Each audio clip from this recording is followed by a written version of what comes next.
we had an email or something to Greg Todoroff, our executive producer, about a company called Arcimoto, or as Greg likes to say, Arcimoto. They're publicly traded on the stock symbol FUV, and joining us now is Chris Dawson, the CEO. Chris, how are you, sir? Sorry to make you wait there, pal. Oh, I'm well. I'm working on booking the Tay-Tay concert. By the way, I didn't realize I had such a following. dude, let me tell you right now. I know you worked the last Belly Up concert that I was at. I think you were at the door. Does that guy look familiar? I think he does. Or you were at the back door. Hey, great to see you, man. I'm trying to retire early. Don't hate on the game. Well, Costa has a retirement plan. When he gets another 5 years, he's going to kill somebody. He gets 3 hots and a cot. And Greg asks, "Who's he going to kill?" He goes, "What about your wife?" He goes, "Who do you think I'm going to kill?" It's a long way to get to that. Yeah. Hey, talk to us about this company, because I'm looking at your website here, and it looks like you guys are right at the right place at the right time with respect to these functional vehicles. Talk about that. Yeah, absolutely. I think we were really at that intersection of where there's going to be a mass adoption for micromobility as energy prices and costs continue to go up and up and up, and fuel becomes more and more expensive as a result, as well as just electrics and the acquisition cost and the operation there. So that vehicle, the FUV or MUV and Rapid Responder Deliverator, are all built on that same platform. And they're all about 3 times as efficient as your modern Tesla is. So, it's the same amount of get around with a third of that. And so not just fuel prices will continue to increase, but also our electric bills are continuing to increase. So this will really intersect that. I mean, we really wanted to distill it down to the most basic analogy. It's like, do you need a 6,000-pound SUV to go get your latte, or do I need a big diesel box truck to deliver me my toothbrush? Asked and answered. Right. Wow. You know what? I'm going to steal that. Hey, you know what I need to get me? I need to get me some get around. Yeah. I'll tell you. Talk to so what is the what's the functionality? Is this a get around everyday thing? Is it a freeway car? Is it a golf cart? Is it a commercial utility vehicle? I mean, what was it designed for originally? So the answer is yes. It's all of those things. So we really designed this really looking at 90% of drives. So 90% of drives, 1 or 2 people, minimal cargo, average trip length of 3 miles, and total daily travel about 35. So this is to facilitate everything that you need, nothing that you don't, to knock that out. And here in Eugene, when I'm driving around, rain, sleet, whatever, I'm in this thing, running around, getting everything done, hitting the gym, going to the grocery store, running the Posing DMV. for that romance novel? Yeah, I know what you're talking about. Yeah. I saw the box. He's a handsome man. I'm just saying, I can't stop looking at him. I think he's wrestled an alligator before. He I has, swear to God. like today. Yeah. Who hasn't? Did you? Right. By the way, I live in Eugene, but not in a house. I'm in the woods. Did you see the box truck, which Mike was envisioning a Domino's sticker on the side? Yes, I was. But honestly, though, if you think about this, this is where we're going. Like, how? Like, is there a reason? Without a doubt. Should I go to the dealer and buy the Humvee this afternoon?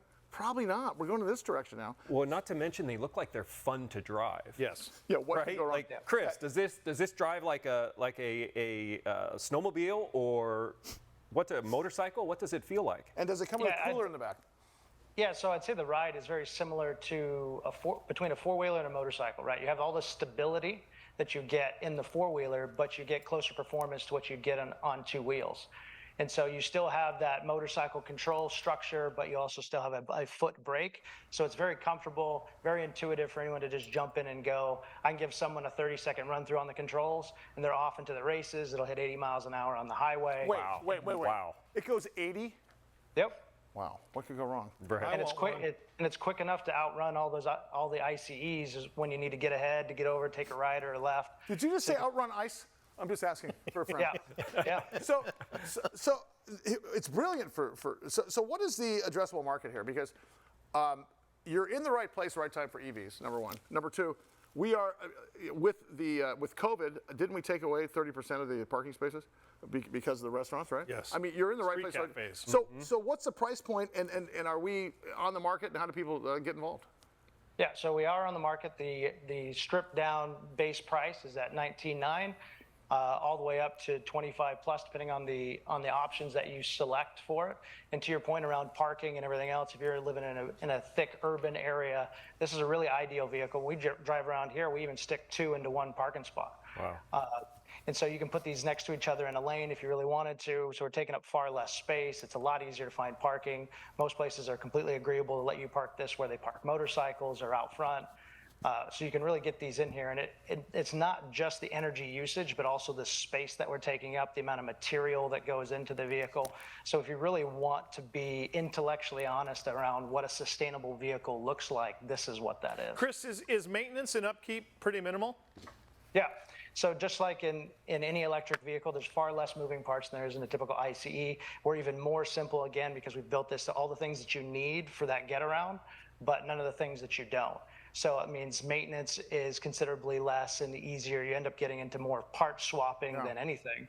And so you have less parts to break. The parts that do break are just swapped out with local maintenance. So we have maintenance partners in our bigger areas that also help us support. We have our own maintenance team, but then we forward deploy maintenance assets as needed. Hey, Chris, are there dealerships, or do you go order through the website? How do we want to buy 6, so let's get that going. How do people get involved? Yeah, so we're direct to consumer. You can buy them right on the website. We do have a dealer down in San Diego that we're polishing up and getting that to roll out, and we'll likely land a dealer in Florida. Those are our 2 biggest areas, and really getting out to where the people are that are buying this product. That is so awesome, because we want you in studio, because Mike Costa has a dealer in San Diego and in Florida. So, well, we'd like to have you come to San Diego. Maybe we send a camera crew down there to the dealership. Let's go. And, Super fun. And maybe you do a couple DoorDash deliveries, Mike. Sure. Absolutely. Hey, listen, Chris, it's a pleasure. We want to have you back. Fantastic. And by the way, loved your work in Aquaman. Appreciate that. Chris Dawson. Worked really hard. Arcimoto, stock symbol FUV. Did you see the pipes on that guy? I did, man. I can't stop looking at him. Look, Like, he's beautiful. that's a beautiful man. Man. He was talking about part swapping or something swapping. I didn't hear what I said. I heard the word swapping. God. I don't care what he's pitching. I want him back on the air. No. Big Biz Show continues. Stand by. See you in a minute.